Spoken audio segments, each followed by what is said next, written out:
Good morning. We're starting out with some wet roads in Branson. We've been tracking some rain south of the interstate this morning. It's 43 degrees in Branson with some wet roads. The intensity of the rain has been coming up and down in Branson. We do have some pockets of some heavier rain you can see in the yellows and oranges and reds. So again, if you live along and south of the interstate, some wet roads this morning, grab umbrellas. It's dry up top to the north. Much colder, 20 degrees colder than yesterday as that cooler air comes in. Still holding on to 50s to the south and east, but we've got temperatures in the 30s to the north and west. So we'll find tumbling temperatures all day. We wind up in the 30s by dismissal, with the rain changing to a mix later on this evening and overnight. So we've got winter weather advisories in the purple for that light mix potential by tomorrow morning. But you see this blue? That's a winter storm watch. It's in effect for the likelihood of accumulating snow as we head into Wednesday. So again, some light rain showers possible today with the tumbling temperatures. A light mix up top to the north and west of the interstate by tonight and into tomorrow morning. Could have some isolated slick spots by tomorrow morning's commute. Then the bigger swath of snow comes in by Wednesday afternoon and lingers into Wednesday night. Mostly a rain to the south, but north of the interstate where we could get some moderate to maybe heavy snow at times, and then it tapers off by Thursday morning. So generally we're looking at about 2 to 5 inches of snow north of the interstate. Could be on the order of about 3 to 4 in Springfield, and then some totals higher, 4 or 5 or maybe even 6 inches up north and west of the interstate, and then not much as you go to the south and east, about 1 to 2 in Branson, and then less than that in north central Arkansas. Still fine-tuning this forecast, so you need to stay up to date with us here. Again, maybe an isolated slick spot by tomorrow morning. The heavier, probably more impactful snow will be Wednesday afternoon, Wednesday night, leaving us with some snow on the ground for Thursday morning's commute, because accumulating snow is looking likely. Again, stay up to date with us on that. Joe, Lauren. New this morning, one Missouri lawmaker is trying to make carjackings fall under a new legal category that would be called vehicular hijacking. Color 10's Nija McDonald joins us this morning to explain what that would change within the law. Nija? Well, good morning, Lauren and Joe. State Senator Bob Onder testified before a Senate committee this week in Jefferson City. Now, support for the measure is shared by the Missouri Attorney General's office and several law enforcement agencies.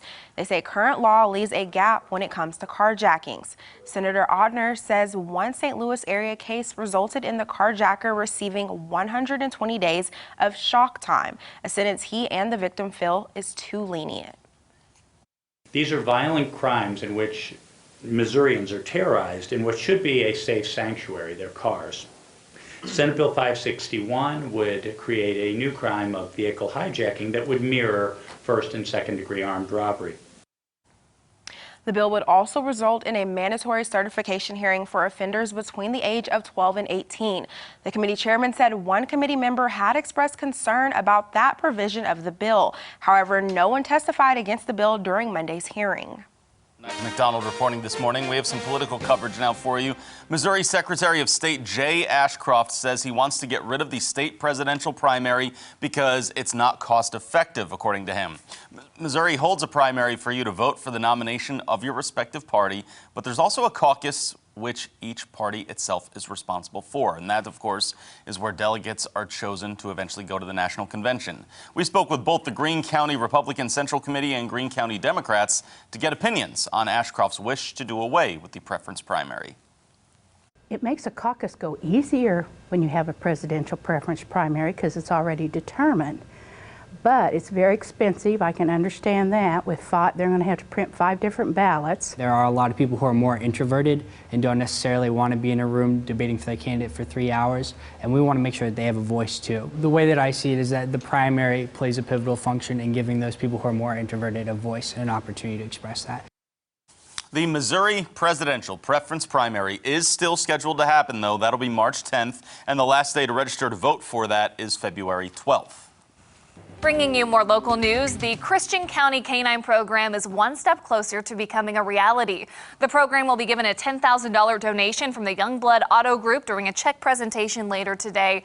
That money will help offset the cost of the canine vehicle as well as equipment for the canine team.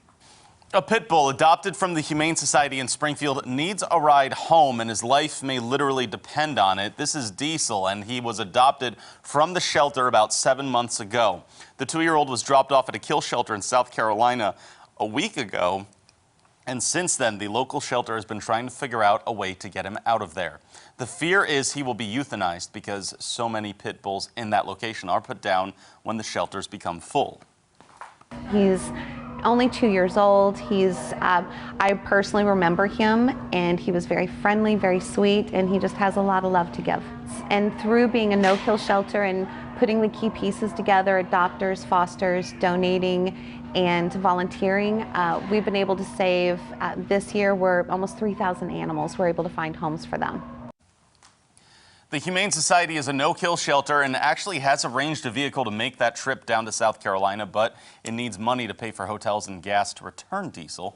After that is taken care of, he'll be available for adoption. You can find a way to donate when you find this story on our website. Moving on now, the feeling of the Kansas City Chiefs being named Super Bowl champs may still be new to you at home, but plenty are showing that Chiefs pride. In fact, yesterday, a fan got his in a little bit more of a permanent way. We caught up with Jake Dalton, who actually lives in Oklahoma, but felt he had to come back to his home state to get that arrowhead tattoo he's always wanted after such a special occasion. I've been wanting it for a long time, and I thought, you know, I'm going to get it when they go to the Super Bowl, and now it's even better that they won the Super Bowl. I was getting it irregardless, but now that they won, it's even that more special. Even just a few minutes after the game was over, people were already messaging me, get ready for more arrowheads to come in if you're done. Be ready for that big influx of them. And if you want to celebrate in a less permanent way, preparations are underway in Kansas City for the Chiefs Kingdom Champion Parade. Chris Hernandez with the City of Kansas City says they learned a lot of lessons from hosting the Royals World Series Parade in 2015. One of them being it's better if people use public transportation. Details about pickup and drop-off locations are scarce, but the city is offering shuttles like Park and Ride to avoid this kind of situation like what happened in 2015, people parking on highways. All those folks who were parked on exit ramps from the highway, don't do that this time. You're going to get towed. It's a pain to get towed. Just avoid that.